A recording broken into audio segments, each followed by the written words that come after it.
Good morning, everyone. We're going to start the morning, of course, with what happened at the border in El Paso, Texas.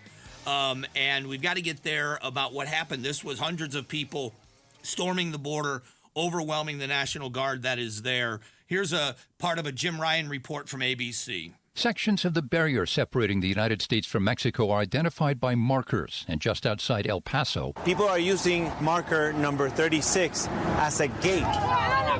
On Thursday, hundreds of people gathered at marker 36, with some pulling down the chain link fence and barbed wire. Border Patrol agent Orlando Marrero Rubio says, "We need to educate the community that this is not an international port of entry," making it a violation of federal law to enter that way. Come on. We have to educate the public that it's not an international port of entry. It's covered by razor wire. I get frustrated with these things. So here's a government statement. Here's what the government said. This, again, is from ABC News.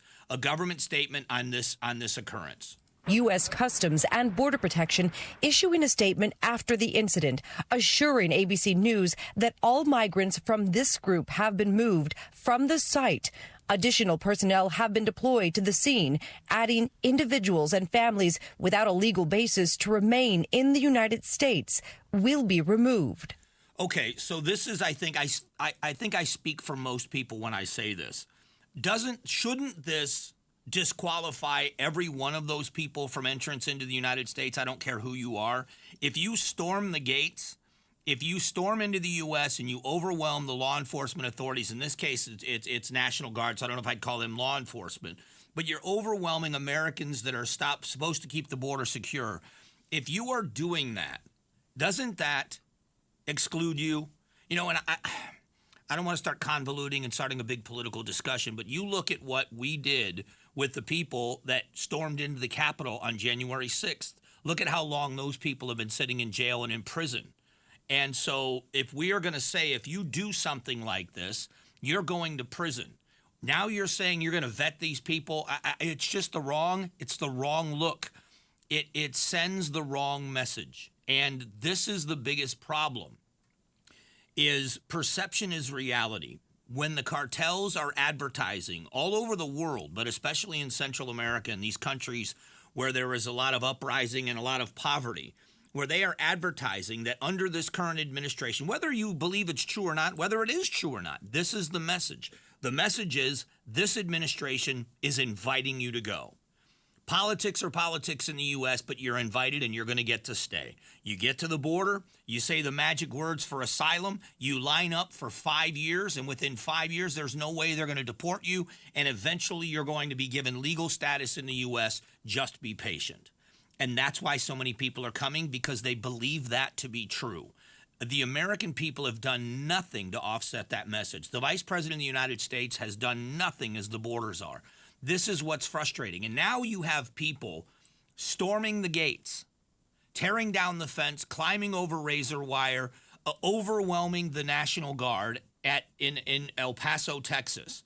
And the message from the U.S. government is anybody that doesn't have legal standing to be here will be immediately deported. That should be the case anyway. In this case, this should disqualify anybody that was a part of that group. Anybody that walked through what they call that gate now should be disqualified from coming into the U.S. And I would say to you that across party lines, you would get 80 to 90% agreement with what I just said. It is horrible what is happening.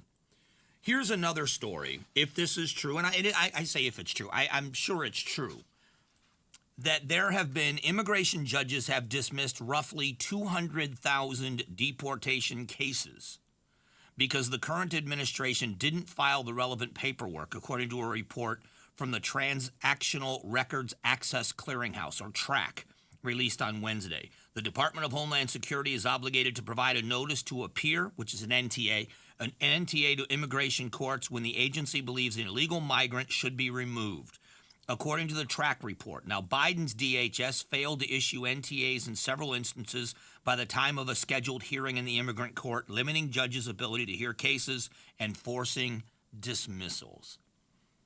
So we know that there was an issue with cases being stockpiled in a big backlog of cases a few years ago in the Maricopa County Attorney's Office. And many citizens in Maricopa County said, that's not the way that office is supposed to run. If officers are making cases and cases are getting to their desk, and so when the current county attorney came in, that was one of the things they did was clear up the backlog of cases and make sure that in a timely fashion, cases were being presented in court so the time limit didn't run out and people that had probably committed crimes didn't have to face trials for what they did. 200,000 cases. Now, I'm sure there's going to be a rebuttal story in the next few days about what those numbers look like under other presidents, and I'll be honest, I don't know what those numbers look like. But as an American citizen, shouldn't we be upset?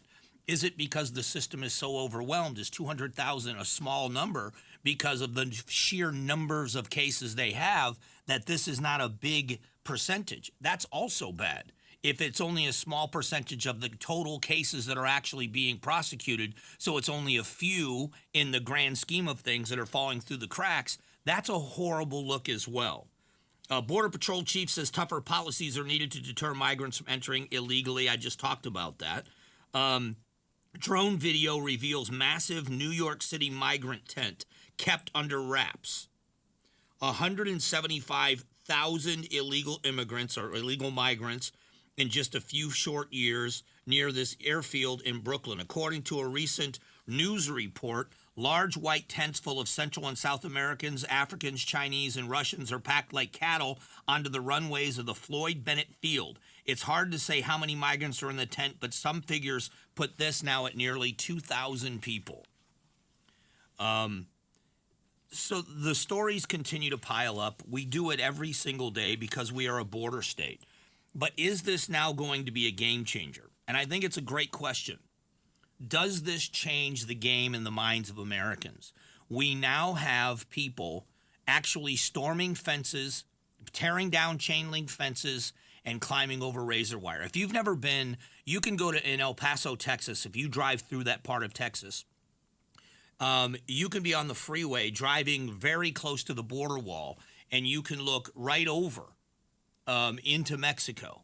And so it is very close proximity, like in many places, but it looks to be fortified. It looks to have a fence that runs the entire distance. Well, now you've got people tearing down the chain link fence between Juarez and El Paso, and then climbing over the razor wire, overwhelming the National Guard. The videos are everywhere. Is this or is this not something that will change the minds of the American people? We've already watched a shift.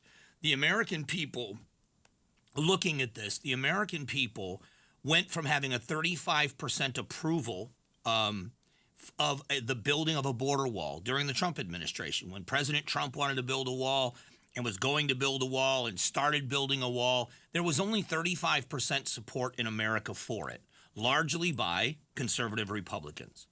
That number has now swelled to well over 50%. Last time I saw it was 53. I would imagine now it's even higher than that. And with what's happening today, I would imagine it's going to climb even higher than that. And I've mentioned before, we should be telling stories, immigration stories in the U.S. of the greatness of immigrants, of what immigrants come here and accomplish. When they do it the right way and they do it the legal way, that's what we should be talking about. Americans are souring on immigration for two reasons. Number one, they're seeing videos like this. But number two, we call everybody a migrant. I'm not looking to insult anyone. I don't want to be insulting. Listen to my show. I try hard not to be insulting to people, even when I disagree. But when you call everybody a migrant, you muddy the waters for the people that did it the right way. For the people that have come here, that have gone through the process of visa, green card, citizenship, even if it's just a dual citizenship or it's just a visa that they're living here on a work order. The people that come here the right way are migrants. The people that are coming here the wrong way are illegal migrants. And there is a difference and a distinction that we have to make and we have to maintain. And it isn't because calling everybody, if we don't call everyone a migrant, it could be considered insulting to the people that are coming here illegally. I would say it's the opposite. By calling everybody a migrant, you are denigrating the accomplishment of the people that did it the right way. It's a distinction we have to make. Thanks for watching the Mike Broomhead Show. Tap to watch the first season of Amazing Arizonans, a KTAR News podcast. You can also click the button in the middle to subscribe.